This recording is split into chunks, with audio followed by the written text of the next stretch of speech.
नमस्कार दोस्तों, बहुत बहुत स्वागत है मेरे YouTube channel learn with Ruby में। दोस्तों मैं यहाँ पे हिंदी साहित्य की तैयारी करवा रही हूँ जो यूजीसी नेट से टीजीटी पीजीटी के लिए भी समान रूप से उपयोगी है। दोस्तों अगले सप्ताह से यानी कि सोमवार से मेरे सप्ताह में 3 वीडियो आएगा, सोमवार, बुधवार और शुक्रवार, जो कि अब यूनिट वाइज मैं पढ़ाऊँगी, क्योंकि हमारे बहुत सारे फ्रेंड रिक्वेस्ट कर रहे हैं कि मैम यूनिट वाइज पढ़ाने के लिए। तो हमारे एग्ज़ाम में बहुत समय है, दिसंबर में ही शायद हो पाए, तो इसलिए मैं अब यूनिट वाइज पढ़ाऊँगी। तो सबसे पहला जो हमारा यूनिट है जो मैं पढ़ाऊँगी इकाई 2, जो कि मुझे लगता है कि अगर इकाई 2 को आप अच्छे से कवर कर लेते हैं तो आपका 50 से 60% प्रश्न वहाँ से आपका कवर हो जाएंगे।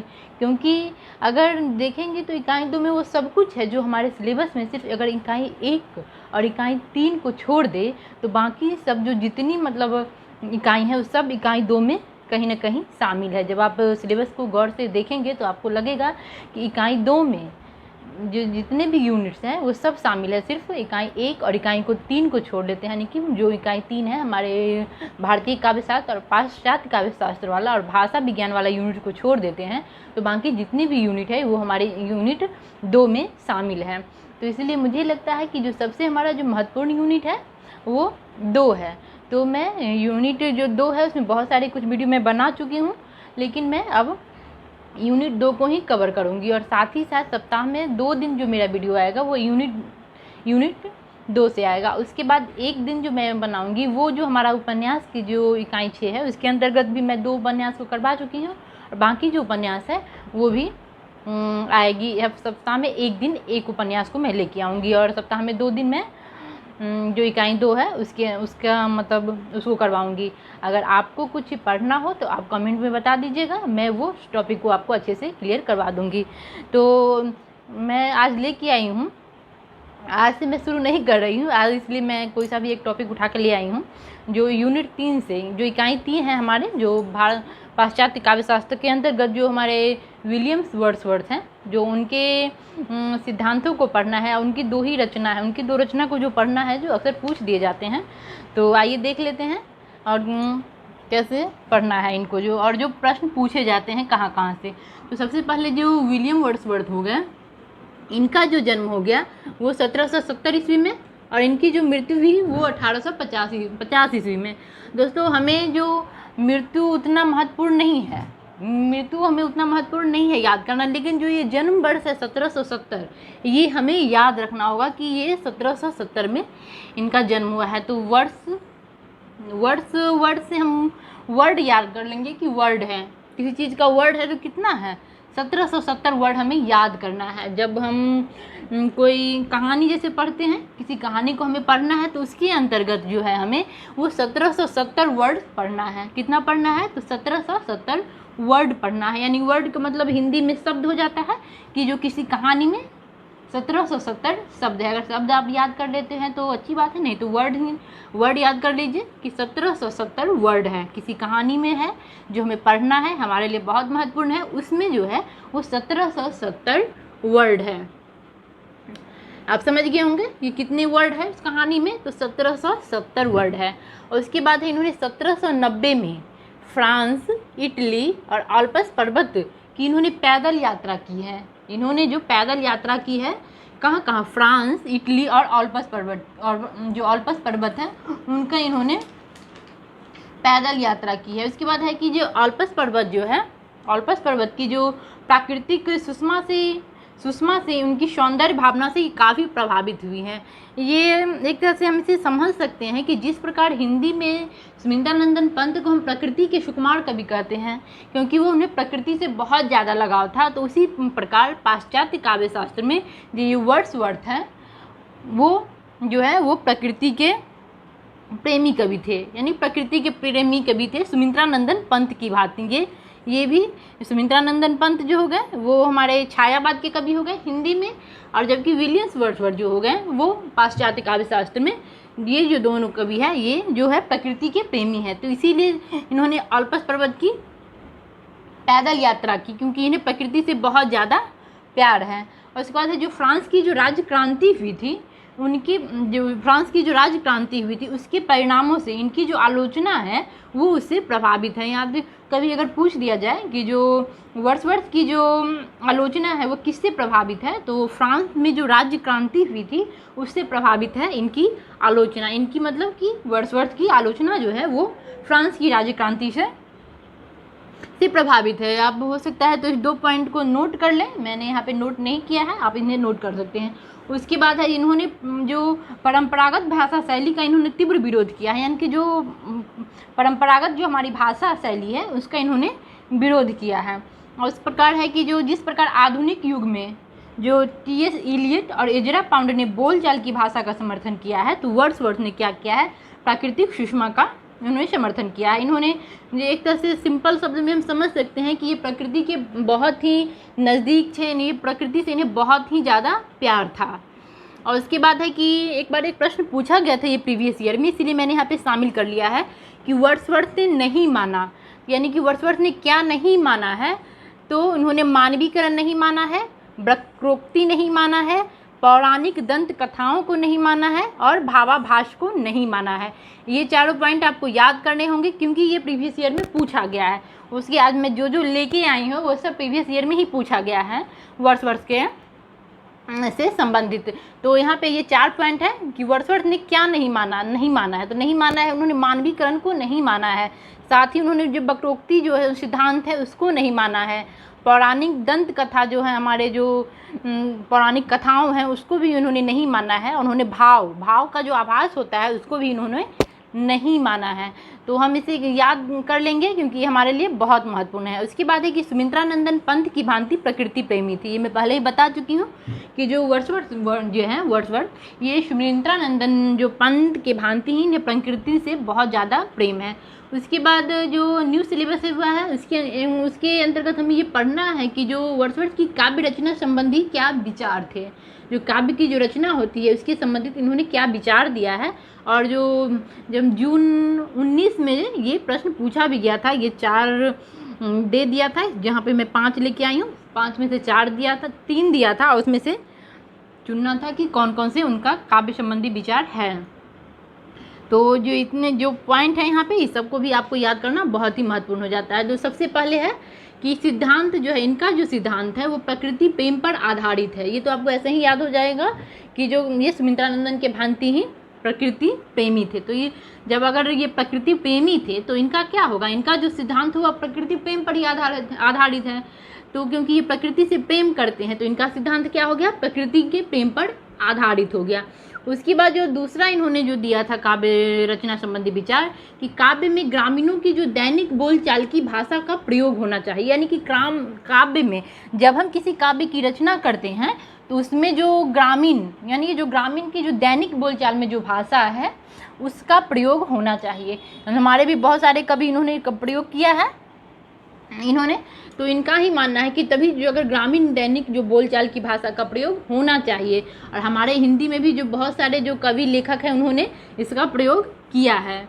उसके बाद जो तीसरा है कि काव्य और गद्य की भाषा में, यानी काव्य जो काव्य है सो और जो गद्य की भाषा में कोई तात्विक भेद नहीं है, कोई तात्विक भेद नहीं है कि जो गद्य की भाषा है और जो काव्य की भाषा है उन दोनों में क्या है, कोई तात्विक भेद नहीं है।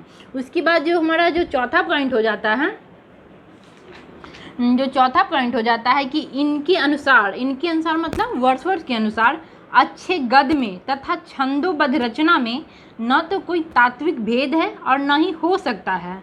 यहाँ पे है उन्होंने कहा है कि किसमें, काव्य और गद्य की भाषा में। लेकिन जो इनका दूसरा जो पॉइंट है यहाँ पे मुझसे छूट गया है गलती से कि जो इनके अनुसार अच्छे गद्य में तथा छंदोबद्ध रचना में, यानी कि जो एक गद्य की रचना होती है सो और जो छंदोबद्ध जो रचना होती है उसमें भी कोई तात्विक भेद नहीं है। ये भी कह रहे हैं कि काव्य और गद्य में भी की भाषा में कोई तात्विक भेद नहीं है। और दूसरा जो यहाँ पे वो कह रहे हैं कि गद्य में तथा छंदोबद्ध रचना में भी ना कोई तात्विक भेद है और ना ही हो सकता है। तो क्यों नहीं हो सकता है, तो क्योंकि गद्य और काव्य का अंतर छंद के कारण नहीं बल्कि शब्द चयन और वाक्य विन्यास के कारण होता है। क्योंकि हम सभी देखते हैं कि गद्य का जो भाषा शैली होता है, भाषा होता है, और काव्य का जो भाषा होता है इसमें अंतर होता है।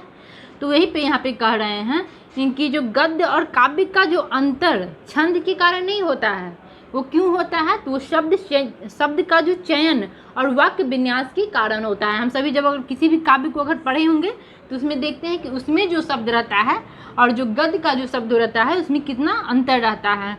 तो दोस्तों मुझे ये आप समझ गए, या मैं फिर से एक बार समझा देती हूँ। इनका जो तीसरा पॉइंट है, ये दोनों तो आप समझ गए कि प्रकृति प्रेम पर आधारित है, और दूसरा है कि काव्य में ग्रामीणों की जो दैनिक बोलचाल की भाषा है उसका प्रयोग होना चाहिए। ये दो पॉइंट आप समझ गए। उसके बाद ये तीसरा पॉइंट कर रहे हैं, तीसरा जो कह रहे हैं कि काव्य और गद्य की भाषा में कोई तात्विक भेद नहीं है, यानी कि जो काव्य है सो और जो गद्य की भाषा है उसमें कोई तात्विक भेद नहीं है। इनका ये तीसरा पॉइंट हो गया। और जो चौथा पॉइंट हो गया कि अच्छे गद्य तथा छंदोबद्ध रचना में न तो कोई तात्विक भेद है और न ही हो सकता है, यानी कि अच्छे गद्य में तथा छंदोबद्ध रचना में न कोई तात्विक भेद है न ही हो सकता है। तो क्यों नहीं हो सकता है, क्योंकि गद्य और काव्य का जो अंतर होता है, जो गद्य और काव्य में जो अंतर होता है वो छंद के कारण नहीं होता है, बल्कि शब्द चयन और वाक्य विन्यास के कारण होता है। दोस्तों ये सारे पॉइंट आपको याद करने होंगे, क्योंकि प्रीवियस ईयर में ये पूछा जा चुका है, इसलिए बहुत ही महत्वपूर्ण है। उसके बाद जो आ जाता है कि भाषा में कृत्रिमता और आडंबर बाद के कवियों की देन है। इन्होंने कहा है कि जो भाषा में जो कृत्रिमता है और आडंबर है वो बाद के कवियों की देन है। और उसके बाद जो बाद की कवियों की मतलब कि आधुनिक कवियों के, जो ये कह रहे हैं कि जो पहले के जो कवि थे उनकी भाषा में कृत्रिमता और आडंबर नहीं था। ये जो आधुनिक युग के जो कवि हुए हैं उनकी भाषा में कृत्रिमता और आडंबर हुआ है। उनकी भाषा में आडंबर और जो कृत्रिमता है वो आधुनिक युग की कवियों की देन है। उसके बाद जो इनका पांचवा है कि गद्य और पद की भाषा में कोई अंतर नहीं है। गद्य और पद की भाषा में कोई अंतर नहीं है, दोनों ही विधाओं की भाषा जन सामान्य की भाषा होनी चाहिए। जैसे निराला की है, वो आता पछताता दो टूक कलेजे का कर जाता, तो इसी मतलब जो हमें समझ में आ जाए कि गद्य की भी भाषा है और पद की भी भाषा में कोई अंतर नहीं है, और दोनों ही विधाओं की भाषा जन सामान्य की भाषा होनी चाहिए। तो यहाँ पे ये 5 पॉइंट हो गए। आपको इन 5 पॉइंट को एकदम से रट लेना है, क्योंकि ये बहुत बार पूछा गया है। उसके बाद इनकी 2 ही रचना है, तो 2 ही रचना है, तो देख लेते हैं कौन कौन सी रचना है जो पूछा गया है कितनी बार। पहला है कि an evening walk and descriptive sketches. ये पाश्चात्य काव्यशास्त्री है, इसीलिए इनकी जो रचना है वो इंग्लिश में है, an evening walk and descriptive sketches, जो आई है 1793 ईस्वी में। और जो दूसरा है लिरिकल बैलेडस, जो 1798 ईस्वी में आया है। तो ये इनका जो हो गया दूसरा हो गया। और लिरिकल जो बैलेडस है इसको स्वच्छंदतावादी काव्य आंदोलन का घोषणा पत्र माना जाता है। जो लिरिकल बैलेडस है उसको स्वच्छंदतावादी काव्य आंदोलन का घोषणा पत्र माना जाता है। और विलियम्स वर्थ जो है वो स्वच्छंदतावादी कवि जाने जाते हैं, माने जाते हैं कि ये स्वच्छंदतावादी कवि है। और इनका एक और पॉइंट है, आप नोट करना चाहें तो नोट कि 18वीं शताब्दी में इन्होंने कहा कि 18वीं सदी में भाषा के 2 रूप होते हैं, 2 रूप थे। एक तो उच्च वर्ग की भाषा थी, जो दूसरा निम्न भाषा थी। तो निम्न जो भाषा थी उसका जो प्रयोग होता था वो दैनिक जीवन की भाषा थी। एक उच्च भाषा हो गई और दूसरा निम्न भाषा हो गई। तो निम्न भाषा जो हो गई वो दैनिक जीवन की भाषा हो गई। उसके बाद इनका एक और पंक्तियाँ है जो अक्सर एग्जाम में पूछ दिया जाता है कि कविता प्रबल भावों का सहज उच्छलन है। ये आप नोट कर ले, कविता प्रबल भावों का सहज उच्छलन है। ये अगर पूछ दिया जाएगा एग्जाम में कि किसकी पंक्तियाँ हैं, तो ये वर्ड्सवर्थ की पंक्तियाँ हैं कि कविता प्रबल भावों की सहज उच्छलन है। अब देख लेते हैं कि मैं ट्रिक क्या लेके आई हूँ। ऐसे तो इनकी 2 ही रचना है, तो इन दोनों रचना को याद करने के लिए कि सबसे पहले हम एक कहानी सुनाती हूँ मैं आपको, जिससे आप अपने मन में इमेज कीजिए कि जब हम कभी घूमने जाते हैं, इवनिंग वॉकिंग पे हम सभी जाते होंगे, तो इवनिंग वॉकिंग पर हम जाना कहाँ पसंद करते हैं? गार्डन में, कि जहाँ प्रकृति हो, जहाँ ज़्यादा पेड़ पौधे हो, वहीं हम जाते हैं। तो क्या होता है जब हम वहाँ जाते हैं तो ऐसे ही वर्ड्स गए, जो हमारे कवि हैं, लेखक है, वो गए इवनिंग वॉकिंग पे। जब इवनिंग वॉकिंग पे वो वहाँ पे जब वो गए तो जो वहाँ का जो दृश्य था, तो वो बोल रहे हैं कि इतना अच्छा दृश्य था कि मेरे पास उसे बताने के लिए वर्ड ही नहीं है, कि जो प्रकृति का वहाँ पे इतना सुंदर नज़ारा था कि मेरे पास कोई वर्ड्स नहीं है। और मैं वहाँ पे बैलेंस भी नहीं कर पा रहा था, क्योंकि जो इलाका जो था जहाँ पे ये लेखक गए थे इवनिंग वॉकिंग में, वो जो इलाका था तो वो पहाड़ी इलाका था। तो पहाड़ी जो इलाका था उसमें उन्होंने बैलेंस नहीं कर पा रहे थे। और उन्होंने जब आया तो सबको बताया कि मैं जो इवनिंग वॉकिंग पे गया था, जहाँ मैं गया था वहाँ मैं बैलेंस नहीं कर पा रहा था, और जो वहाँ का जो प्राकृतिक जो सुंदरता है उसको वर्णन करने के लिए मेरे पास वर्ड्स नहीं है। तो देख लेते हैं कि कहाँ गए वो, इवनिंग वॉकिंग पे। तो इवनिंग वॉकिंग पे गए तो एन इवनिंग वॉक से वो इवनिंग वॉकिंग पे गए, तो एन डिस्क्रिप्टिव स्केजेज यहाँ हो गया। उसके बाद क्या था कि वो बैलेंस नहीं कर पा रहे थे, जो पहाड़ी इलाका थे, तो यानी कि लिरिकल बैलेडस से हम याद कर लेंगे बैलेंस, क्योंकि और जो कवि है पाश्चात्य काव्य शास्त्री जो हैं उनकी किसी भी रचना में ये बैलेडस नहीं आता है। तो लिरिकल बैलेंस यानी कि वो समझ लेंगे कि वो बैलेंस नहीं कर पा रहे थे, यानी कि बैलेडस। और कहाँ गए वो, प्रकृति के जो इवनिंग वॉकिंग पे गए तो प्रकृति के सुंदरता को देखने गए। तो प्रकृति के सुंदरता से आप यहाँ पे याद कर सकते हैं कि ये प्रकृति प्रेमी थे, और उनके पास क्या नहीं है, तो वो जो जब घूम के आए तो उनके पास वर्ड्स नहीं है, यानी कि विलियम वर्ड्सवर्थ। तो आप समझ गए होंगे कि क्या हुआ। एक आदमी कहाँ गया, एक आदमी प्राकृतिक इवनिंग वॉकिंग पे गया, जहाँ की पहाड़ी इलाके में जो प्राकृतिक बहुत सुंदरता थी वहाँ पे उन्होंने बैलेंस नहीं कर पा रहे थे। और साथ ही जब वहाँ आए तो वहाँ का जो अनुभव था वो वहाँ का अनुभव को बताने के लिए उनके पास वर्ड्स नहीं था, यानी कि विलियम वर्ड्सवर्थ। दोस्तों मुझे उम्मीद है कि जो मैं आज आपको बताना चाह रही थी वो आपको अच्छे से समझ में आ गया है। पहली बार अगर मेरे चैनल को देख रहे हैं तो सब्सक्राइब कीजिए, लाइक कीजिए, अपने दोस्तों के साथ शेयर कीजिए। और अगले वीक यानी अगले सप्ताह से यूनिट वाइज पढ़ने के लिए तैयार रहिए, और मेरे साथ बने रहने के लिए बहुत बहुत धन्यवाद दोस्तों। घर में रहिए, स्वस्थ रहिए, नमस्कार।